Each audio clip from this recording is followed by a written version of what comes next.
Force à tous les leaders et bienvenue dans le processus. C'est Cédric Tiwa, pourquoi ensemble nous traçons la voie d'un mieux lendemain. Ceci est un numéro unique car il n'était pas prévu.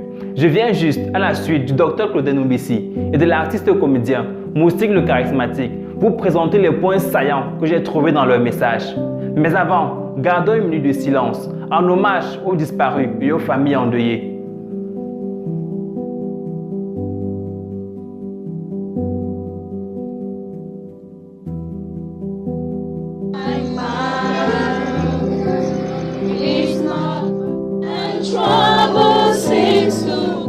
Avant de commencer, j'aimerais rappeler que nous sommes tous Camerounais, que nous sommes tous frères et sœurs, dont chaque citoyen qui meurt est une perte pour toute la nation. Quand je vois tout le monde s'indigner face à cette tragédie, je suis vraiment comblé. Cela prouve qu'il y a de l'espoir pour ce pays. Je pense que si nous sommes capables de nous mobiliser pour pleurer des frères et sœurs, un jour nous nous mobiliserons pour reconstruire ce pays. Comme le docteur Claudel Nubissi l'a dit, nous devons être capables de contrôler nos émotions. Cela ne traduit pas que nous devons devenir insensibles, non. Cela traduit que nous ne devons pas laisser notre douleur, notre peine agir contre nous.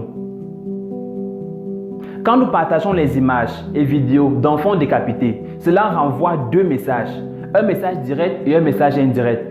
Le message direct est celui d'informer la population sur la situation actuelle du pays et c'est bien. Tout le monde doit savoir, nous devons être informés. Mais le message indirect est l'incitation à la peur. Et ce deuxième message ne sert pas notre intérêt, mais celui des oppresseurs. On a peur pour nos enfants, nos frères, nos sœurs. Et qui dit peur, dit inaction. Alors on ne va plus envoyer nos enfants à l'école. On ne va plus adresser la parole à un inconnu. Tout cela parce qu'on a peur. Et je pense, comme le docteur Claudel l'a dit, c'est le but visé. Si on cède à la panique et que l'on cesse de travailler, que l'on cesse de s'entraider, que l'on cesse de progresser, que l'on cesse de prendre des risques, alors d'ici peu, on aura tous faim et dès lors, on ne pourra plus compter les morts.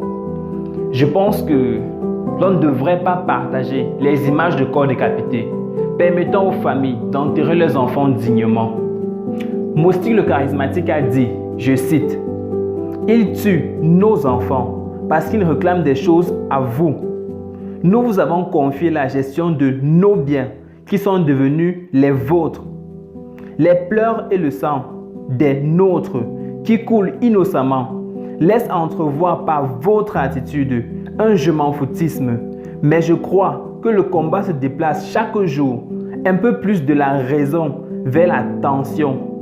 Vous seuls savez ce qui se passe et comment gérer cela comme vous le faites. Quand vos intérêts personnels sont menacés, le venin commence toujours ailleurs avant d'arriver au cœur. Vous avez les armes et le pouvoir, et nous les larmes et les mouchoirs. Mais n'oubliez pas que la vengeance est un plat qui se déguste froid. Regardez vos enfants dans les yeux du haut de leur paradis et transposez les douleurs des nôtres dans vos vies. Rien qu'une seconde, le visage de la honte et le balai de l'échec. Ce combat n'est pas le nôtre et nous avons plus à perdre qu'eux. En tant que citoyens, nous pouvons aider à améliorer les choses sans toutefois prendre les armes. Cet incident n'est pas le premier, c'est juste un de trop. Cela m'a permis de comprendre qu'on est en sécurité nulle part. Les uns se font tuer en classe, d'autres au travail, certains dans leur maison et les autres dans la rue. Le besoin de se sentir en sécurité avant d'agir est primordial. Mais je suis désolé, aucun de nous n'est en sécurité.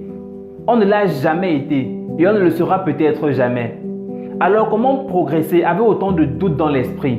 Eh bien moi, ce qui m'aide à avancer, c'est l'assurance qu'il y a une divinité quelque part qui veille chacun des pas que je pose. Alors avec la peur dans le ventre, je continue de travailler. Avec la peur dans le ventre, je fais cette vidéo pour vous motiver. Avec la peur dans le ventre, je continue de poursuivre mes rêves. Avec la peur dans le ventre, je continue d'aimer. Avec la peur dans le ventre, je continue de vivre. Je profite pour témoigner mon respect à tous ceux qui encaissent les coups et restent debout. À tous ceux que l'on blesse et qui continuent d'aimer. À tous ceux qui offrent en premier et reçoivent en dernier. Si tu vis chaque jour comme le dernier, un jour tu auras certainement raison. Personne ne connaît ni le jour ni l'heure. Alors vivons pleinement, lâchons prise, soyons nous-mêmes, je le redis, vivons pleinement et surtout, aimons-nous vivants. Car ce qui fait le plus souffrir quand on perd un proche, ce n'est pas le mal qu'on lui a fait, non. C'est tout l'amour et le bonheur qu'on ne pourra jamais lui donner. En hommage à toutes ces personnes, à tous ces citoyens camerounais, perdus dans le nord-ouest, dans le sud-ouest et partout ailleurs, on peut devenir meilleur qu'on ne l'était hier. Ceci est une motion de soutien pour qu'ensemble nous construisons l'Afrique. Que Dieu bénisse le Cameroun, que Dieu bénisse l'Afrique et que Dieu bénisse le monde. Je ne vais pas te demander de partager cette vidéo, de la liker. Je sais que tu peux faire mieux que ça.